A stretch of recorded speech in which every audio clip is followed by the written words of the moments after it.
राजस्थान प्रशासनिक सेवा के अधिकारी एसडीएम छोटू लाल शर्मा इन दिनों चर्चा में है। वजह भीलवाड़ा जिले के एक सीएनजी पंप पर हुई वह घटना जिसमें उन्होंने एक पंपकर्मी को पहले थप्पड़ जड़ दिया और फिर खुद थप्पड़ खा बैठे। वीडियो वायरल हुआ तो मामला इतना बड़ा कि सरकार ने उन्हें सस्पेंड कर दिया। लेकिन अब इस थप्पड़ कांड से भी ज्यादा दिलचस्प उनकी पर्सनल लाइफ की कहानी बन गई है, जिसमें लव मैरिज, तलाक, दूसरी शादी और 5 बच्चों की जिम्मेदारी सब कुछ है। छोटू लाल शर्मा की पहली शादी पूनम जाखोड़िया से हुई थी।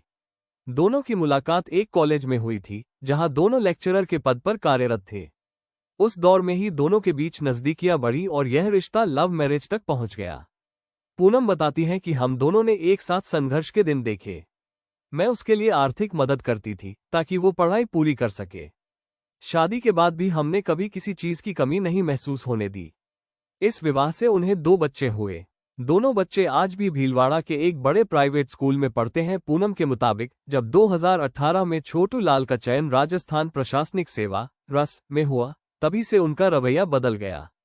वो खुद को दूसरों से बड़ा समझने लगा। बात बात पर गुस्सा करना, मारपीट करना आम बात हो गई। पहले बच्चों पर हाथ नहीं उठाता था, लेकिन बाद में उन्हें भी नहीं छोड़ता था।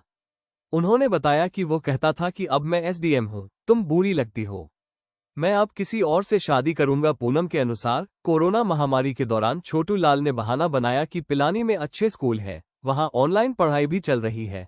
उसने बच्चों का एडमिशन वहां करा दिया और कहा कि वहीं रहो, मैं आऊंगा। वो बीच बीच में आता था, पैसे भी भेजता था, लेकिन धीरे धीरे पूरी तरह दूर हो गया।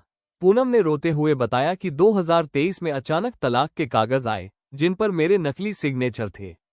तब मुझे समझ आया कि वो सब कुछ पहले से प्लान कर चुका था। उन्होंने इस मामले में जोधपुर हाईकोर्ट में मुकदमा दायर किया है। पूनम कहती हैं कि मैं उसकी पहली पत्नी हूं और अब भी उसके नाम का सिंदूर लगाती हूं। पहली पत्नी से अलग होने के बाद छोटू लाल शर्मा ने दीपिका व्यास से दूसरी शादी कर ली। यह विवाह साल 2024 में हुआ। दीपिका के साथ अब उनका एक 2 माह का बच्चा है। छोटू लाल के मुताबिक उनकी पहली पत्नी से दोनों संतानें उन्हीं के पास रहती हैं और भीलवाड़ा के स्कूल में पढ़ती हैं। वे कहते हैं, दोनों बच्चे फिलहाल दीपावली पर अपने ननिहाल गए हैं, जिन्हें मैं खुद छोड़कर आया था। मगर यही कहानी और दिलचस्प हो जाती है क्योंकि दीपिका के साथ केवल उनका 2 माह का बेटा ही नहीं, बल्कि उनके दिवंगत बड़े भाई की 2 संतानें भी रहती हैं। यानी कुल मिलाकर दीपिका 5 बच्चों की देखभाल करती है। छोटू लाल की पत्नी दीपिका इस वक्त भीलवाड़ा की अंसल कॉलोनी स्थित मकान नंबर बी 368 में रहती है। निलंबन से पहले छोटू लाल प्रतापगढ़ एसडीएम के पद पर तैनात थे और शनिवार रविवार को परिवार से मिलने आते थे। अब निलंबन के बाद उनका मुख्यालय जयपुर कर दिया गया है। थप्पड़कांड के बाद जब उनसे बात की गई तो छोटू लाल शर्मा ने अपनी सफाई में कहा कि मेरे बड़े भाई की मृत्यु हो गई थी और उसके बाद ये पहला त्योहार था।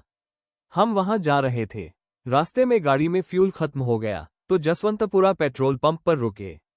वहां के कर्मचारी ने मेरी पत्नी से अभद्रता की, अश्लील इशारे किए और दूसरी गाड़ी में गैस भरने लगा। मैंने इसका विरोध किया। जो वीडियो वायरल हुआ है वो एडिट किया गया है। हमारे खिलाफ माहौल बनाया जा रहा है। पहली पत्नी पूनम का कहना है कि छोटू लाल का स्वभाव हमेशा से गुस्सैल था। वो किसी को कुछ समझता ही नहीं। एक बार मेले में झूले वाले को भी थप्पड़ मार दिया था क्योंकि उसने कहा था झूला थोड़ी देर में चलेगा। तब वो बोला मैं एसडीएम हूं, मुझसे ऐसे बात मत कर। पूनम ने कहा कि एसडीएम बनने के बाद उसमें पावर का ऐसा नशा चढ़ गया कि उसे खुद पर भी नियंत्रण नहीं रहा। वो समझता है कि उसका पद उसे हर गलती से बचा सकता है, लेकिन सच हमेशा सामने आता है। भीलवाड़ा जिले के जसवंतपुरा पेट्रोल पंप पर हुई यह घटना अब पूरे राजस्थान के साथ साथ सोशल मीडिया में चर्चा का विषय बन चुकी है। वीडियो वायरल होने के बाद राज्य सरकार ने तुरंत एक्शन लिया और छोटू लाल शर्मा को निलंबित कर दिया।